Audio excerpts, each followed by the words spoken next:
আমি আমার সকলের আমি একজন রাজনীতিবিদ হিসেবে আমার অন্যান্য ধর্মের যারা আছে, অন্যান্য গোষ্ঠীর যারা আছে, আমি সকলের এই অধিকারটুকু আমি নিশ্চিত করতে পারবো এবং এই ধর্ম, এই জীবন ব্যবস্থা সেটা নিশ্চিত করে। স্পষ্ট একটি বিষয় হচ্ছে, মানে আমার জায়গা থেকে এটা বিশ্বাস যে এই যে নীতি নৈতিকতার জায়গাটুকু, এই মূল্যবোধের যে জায়গাটুকু, আমাদের না এই যে পুরো প্রত্যেকটা সেক্টরে দুর্নীতি থেকে শুরু করে অন্যায় অপকর্ম এগুলো ছড়িয়ে পড়েছে, আপনি এগুলোকে নির্দিষ্ট কোনো রুলস রেগুলেশন দিয়ে মানুষের এই মূল্যবোধকে জাগিয়ে তুলতে পারবেন না। কারণ এগুলো কোনো একটা নির্দিষ্ট এই যে জিনিসগুলো এগুলো আপেক্ষিক। আপনি বিভিন্ন প্যারামিটার সেট করলেন, সাইকোলজিক্যাল বিভিন্ন ধরনের তাদেরকে জ্ঞান দিলেন, প্রত্যেকটাই আপেক্ষিক। নির্দিষ্ট একটা জায়গায় সেটা অনেক বড় একটা ভ্যালু ক্রিয়েট করে, আরেকটা জায়গায় করে না। কিন্তু আমি আমার জায়গা থেকে যে জিনিসটা বিশ্বাস করি, আমার প্রত্যেক ধর্মে যারা আছে তাদেরকে যদি এই ধর্মীয় যে মূল্যবোধ, ধর্মীয় কোনো ধর্ম এক ধর্ম আরেক ধর্মকে ছোট করতে শেখায় না। কোনো ধর্মের এই মেসেজ নাই যে এক ধর্ম আরেক ধর্মের মানুষের অধিকারকে কেড়ে নিতে বলে কিংবা অধিকারকে ক্ষুণ্ণ করে। তাহলে আমার ডিটেলসে ডেপথে যেতে হবে না। আমার যদি কোর জিনিসটুকুর আইডিয়া থাকে, আমি আমার জায়গা থেকে বরং এটা মনে করি, আমার যদি এই যে ধর্মীয় নীতি নৈতিকতাটুকু থাকে প্রত্যেকের জায়গা থেকে, ওটা বরং তাকে আরও সঠিক পথে থাকতে বেশি উদ্বুদ্ধ করে। কারণ ধর্মের জায়গাটা আপেক্ষিক না, ধর্ম একটা কনক্রিট। আপনি মুসলিম, আপনাকে ওই কোরআন, পবিত্র কোরআন বিশ্বাস করতে হবে। আপনি মুসলিম, আপনাকে সহিহ হাদিসগুলো বিশ্বাস করতে হবে, এটা কনক্রিট।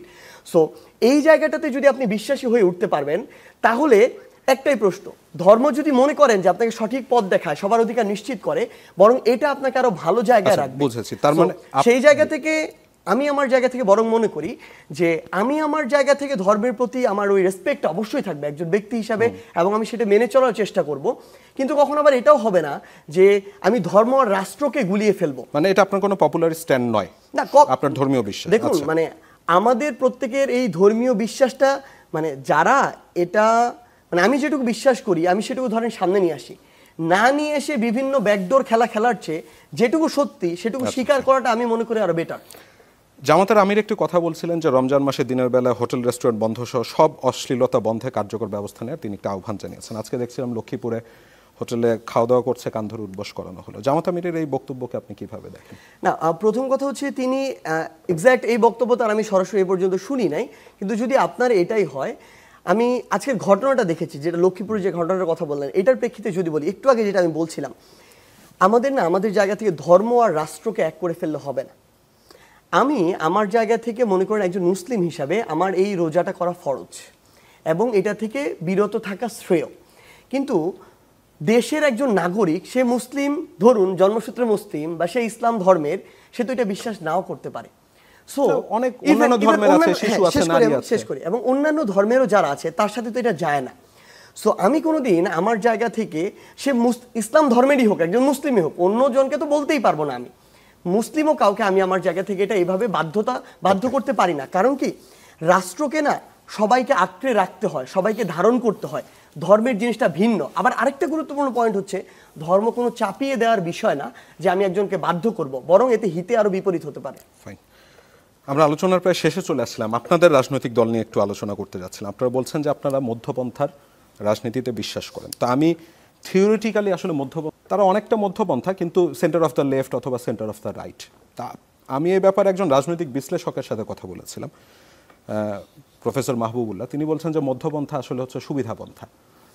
আপনারা মধ্যপন্থা রাজনীতি বলতে কি বোঝাতে যাচ্ছেন? মানে সবচেয়ে গুরুত্বপূর্ণ যেটা বিষয়, বাংলাদেশে আসলে আমরা এতদিন ধরে যেটা দেখেছি, মানে বাম ডানের একটা বায়নারি ক্রিয়েট করা হয়েছে এবং একটা বিভক্তি সৃষ্টি করা হয়েছে। আমরা আমাদের জায়গা থেকে যেটা মনে করি, মানে ফার রাইট ফার লেফট বা যেটাই বলি না কেন, ডান বাম, দুইটার কোনোটাই এই মুহূর্তে বাংলাদেশের পরিপ্রেক্ষিতে উপযুক্ত নয়। এটা সিচুয়েশনের ডিমান্ডও না, সময়ের ডিমান্ডও না, জেনারেশনেরও ডিমান্ড। মানে ওয়ার্ল্ডে কি এমন কোন আছে বৌদ্ধপন্থার রাজনৈতিক দল? না, মানে খুব স্বাভাবিকভাবে না। দেখুন, একটা জিনিস কি, মানে আমাদের জায়গা থেকে, মানে উনি যে কথাটি বলেছেন যে মধ্যম পন্থার কথাটা, পৃথিবীতে একদম কোনো কিছু এক্স্যাক্ট একটা জায়গায় লোকেট করা পসিবল না। আচ্ছা, কিন্তু চেষ্টা ওইটা হওয়া উচিত। আমরা আমাদের জায়গা থেকে আমাদের চেষ্টা থাকবে মধ্যমপন্থী হওয়ার, যেন আমরা কোনো ভাগে আমাদের জায়গা থেকে বিভক্ত হয়ে না পড়ি। এবং আরেকটা গুরুত্বপূর্ণ বিষয় হচ্ছে, এই বিভক্তিটা দিন শেষে কিন্তু জাতি হিসেবে আমাদের জন্য ভালো না, এবং এই বিভক্তিটা আমাদের দেশকে আন্তর্জাতিকভাবে যে পরাশক্তিগুলো আছে তাদের কাছে কিন্তু আমাদের যে দর কষাকষির যে জায়গাটা, এই জায়গাটাকে ছোট করে দেয়, আমাদেরকে নিয়ে চক্রান্ত করতে সহযোগিতা করে এবং আমাদের যে অবস্থানটা, এই অবস্থানটাকে যতটুকু আমাদের প্রাপ্য সেটা থেকে বঞ্চিত করে। সো সামগ্রিকভাবে আমাদের জায়গার যে চিন্তাটা, যে আমরা ডান এবং বাম এই দুইটা জায়গায় না গিয়ে আমরা এর মাঝামাঝি একটা জায়গায় যাব, যেটা আসলে দিন শেষে বাংলাদেশ পন্থা নিয়ে কথা বলবে, জনগণের পন্থা নিয়ে কথা বলবে। যে কোনো পরাশক্তি, শুধু ভারত না, আসলে যে কোনো পরাশক্তি যদি কখনো বাংলাদেশের স্বার্থের উপরে আগ্রাসন চালাতে চায়, সেই আগ্রাসনের বিরুদ্ধে গিয়ে কথা বলবে। এবং আরেকটা গুরুত্বপূর্ণ বিষয় যেটা আপনি বললেন, এই বাংলাদেশে আমরা আমাদের জায়গা থেকে যেটা একদম মনে করি এবং বিশ্বাস করি, যে নির্দিষ্ট একটা ধর্মকেন্দ্রিক বা উগ্র সাম্প্রদায়িক যে একটা রাজনীতি, দেখেন উগ্র সাম্প্রদায়িক মানে পৃথিবীর ওয়েস্টে দেখানো হয় ইসলামকে, আপনি যদি দেখেন ভারতে দেখানো ইসলামকে, আবার বাংলাদেশে উগ্র সাম্প্রদায়িক মাঝে মাঝে দেখানো হয় ওই হিন্দুদের কিছু কিছু অংশকে। সাপোজ আমরা আমাদের জায়গা থেকে মনে করি উগ্র সাম্প্রদায়িক এই সম্প্রদায় বা এই ধর্ম প্রত্যেকটাই হতে পারে। আমার ধরেন বাংলাদেশে অ্যারাউন্ড 90% মুসলিম, এর মধ্যেও 5% উগ্র সাম্প্রদায়িক হতে পারে। আবার ধরুন আমার 8% হিন্দু, এর মধ্যেও 2% উগ্র সাম্প্রদায়িক হতে পারে। সো যে কোনো উগ্র সাম্প্রদায়িকতার বিরুদ্ধে সবসময় আমাদের অবস্থান থাকবে। শেষ একটা ব্যাপার জানতে চাচ্ছিলাম, আপনার রিপাবলিক বলবার পরে মানুষজনের বেশ লেখাপড়া করতে হচ্ছে যে সেকেন্ড রিপাবলিকটা কি। বিএনপির একজন স্থায়ী কমিটির সদস্যকে আমি বলতে শুনলাম, তিনি বলছেন যে এখন নতুন দল এসেছে, আপনারা সাবধানে থাকবেন। আমি কিন্তু তাদের স্লোগান বুঝি না, সেকেন্ড রিপাবলিকের কথা বলছেন সেটা তিনি বুঝেন না। এবং যেটি আরেকটি বলছিলাম যে গণপরিষদ নির্বাচন, সেটি মানে ওইটা নিয়ে আমার যে প্রশ্নটি, যে সংবিধানের উপরেই তো এই সরকার শপথ নিল, 7 মাস পরে কেন আপনাদের কাছে মনে হচ্ছে যে গণপরিষদ নির্বাচনটা প্রয়োজনীয়, এবং গণপরিষদ নির্বাচন জাতীয় নির্বাচন দুটো কি একসাথে করে মানে ডিসেম্বরে কি সম্ভব? কারণ নির্বাচন কমিশন ডিসেম্বরেই করতে যাচ্ছে, তারা সেই দিকে আগাচ্ছে। প্রথম কথা হচ্ছে এটা আমাদের সীমাবদ্ধতা, নির্দ্বিধায় স্বীকার করি। সবচেয়ে ভালো হতো 5ই আগস্টে যদি একটা বিপ্লবী সরকার গঠন করতাম, এটা আমরা পারি নাই।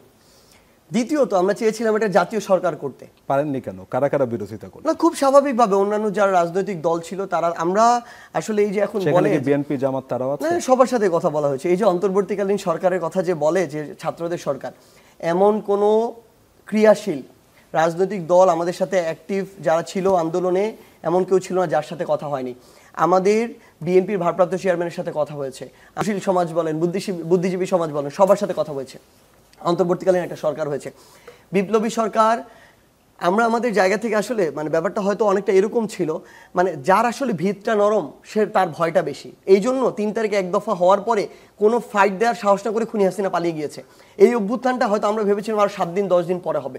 7 দিন 10 দিন যদি পরে হতো, অফিস থেকে অনেকে বের হয়ে আসতো, আমলাতন্ত্র আইন শৃঙ্খলা রক্ষাকারী বাহিনী থেকে অনেকে বের হয়ে আসতো কেন? তারা এইভাবে নির্বিচারে আর গুলি চালাতো না। তখন আমরা আলাদা করতে পারতাম যে এরা আমার গণ অভ্যুত্থানের শক্তি, এদেরকে দিয়ে আমার এখন দেশটাকে চালিয়ে নিতে হবে, এরা আমার বিপ্লবী ফোর্স। কিন্তু ওই মুহূর্তে এটা হঠাৎ 1-2 দিনে ঘটে যাওয়ার কারণে তো ডিফিকাল্ট মনে হচ্ছে। হ্যাঁ, এবং সেকেন্ড হচ্ছে আমরা জাতীয় সরকার করতে চেয়েছিলাম, কিন্তু এই জাতীয় সরকারটা হয়নি। আমি জানি না কারো ক্ষেত্রে এই চিন্তা ছিল কিনা, যেহেতু আমরা দ্বিমত পেয়েছি যে জাতীয় সরকার করলে কিন্তু এটা বেশি সাস্টেইনেবল হতো, এখানে সফলতা ব্যর্থতা সবকিছু দায়ভার সবাইকে নিতে হতো। তো সামগ্রিকভাবে যদি এটা জাতীয় সরকার হতো হয়তো আরেকটু লেন্দি হতো, নির্বাচনটা হয়তো সাস্টেইনেবল যদি হতো, এই সরকারটা আরো কিছুদিন পরে হতো, আরো বেশি সংস্কার হতো, সেটা হয়নি। অন্তর্বর্তীকালীন সরকার হলো। এই যে আমাদের অন্তর্বর্তীকালীন এই যে সরকারটা হয়েছে, আমরা আমাদের জায়গা থেকে যেটি মনে করি, নির্বাচনটা দেওয়ার চিন্তা করা হচ্ছে অন্তর্বর্তীকালীন সরকারের পক্ষ থেকে। আমরা আমাদের জায়গা থেকে নতুন রাজনৈতিক দল তৈরি করেছে, আত্মপ্রকাশ ঘটেছে। আমরা সেকেন্ড রিপাবলিকের কথা বলছি, গণপরিষদের কথা বলছি। দেখেন একদম স্পষ্ট করে বলি, 71 পরবর্তী সময় আমাদের যে সংবিধান হয়েছে, এই সংবিধান নির্দ্বিধায় যে কেউ স্বীকার করবে এটা আওয়ামী লীগেরই সংবিধান। এটা কিন্তু দেশ হিসেবে বাংলাদেশের সংবিধান হয়নি, তখন একচ্ছত্রই আওয়ামী লীগ ছিল, দল হিসেবে একটাই।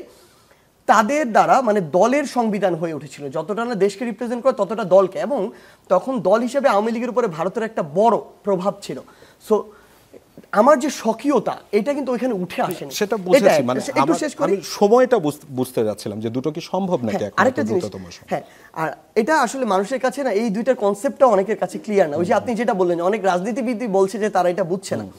আরেকটা জিনিস হচ্ছে, এই যে এত বছরগুলো ধরে, অর্ধ শতাব্দী ধরে অন্যায় অপকর্ম হয়েছে, এই সংবিধানের আইন ধারা এগুলোর আরো কি আমরা এগুলোকে রোধ করতে পেরেছি? পারি নাই, কিন্তু হয়ে গিয়েছে ফাঁক ফোকর দিয়ে বিভিন্নভাবে।